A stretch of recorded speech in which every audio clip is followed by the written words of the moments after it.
The saying, give a man a fish and you feed him for a day, teach a man to fish and you feed him for a lifetime, I truly believe relates to leadership. As a leader, do you ever find that an awful lot of your day is answering people's questions and solving people's problems, even though actually you have a suspicion they probably could do that themselves? And as leaders, we do have experience and we do have knowledge that is absolutely fine to share with others in the right situation. However, are we really helping people? So in fact, when we do give advice and share our experiences, are we in fact feeding them just for the day, so they will come back another day? What we want to do, of course, is to teach them to fish.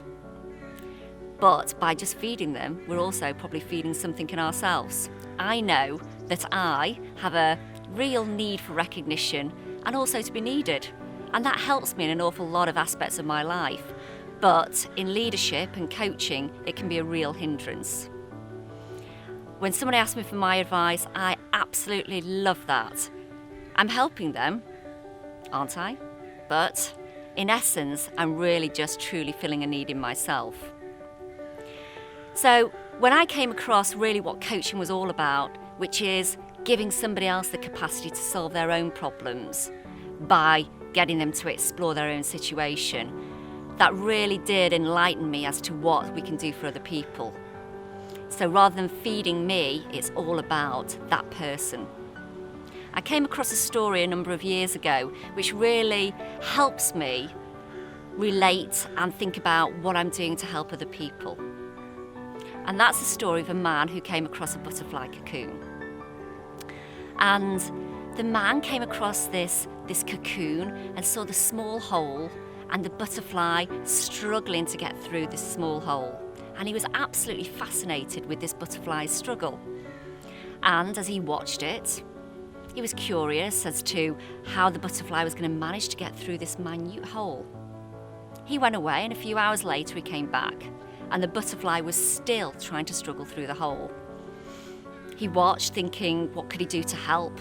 He felt for the butterfly and wanted to do something. But again, he went away, hoping that when he returned, that the butterfly would have flown away. So when he did return, to his dismay, the butterfly was still trying to struggle through the hole and looked like it was almost giving up. And he could not hold himself back. So he wanted to help the butterfly so much, he took a pair of scissors and he cut through the cocoon. And out came the butterfly with ease.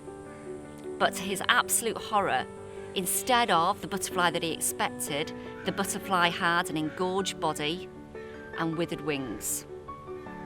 Because the man, in his haste to help, did not realise that the struggle for the butterfly to get through the hole in the cocoon actually serves to force the fluid from its body into its wings, so it can be fully formed to fly as a butterfly should. So that story stays with me and helps remind me of when I'm leading and coaching as to what I can do in service for other people.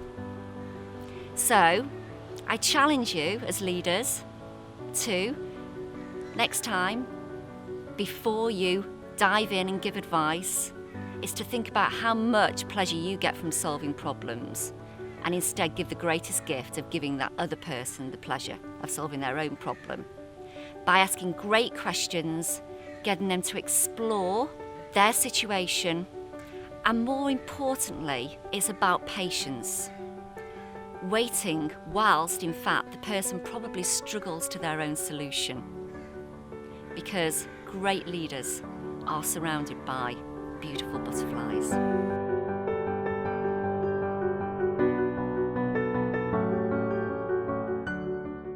For more videos and information about Blue Point, visit us on the web at bluepointleadership.com.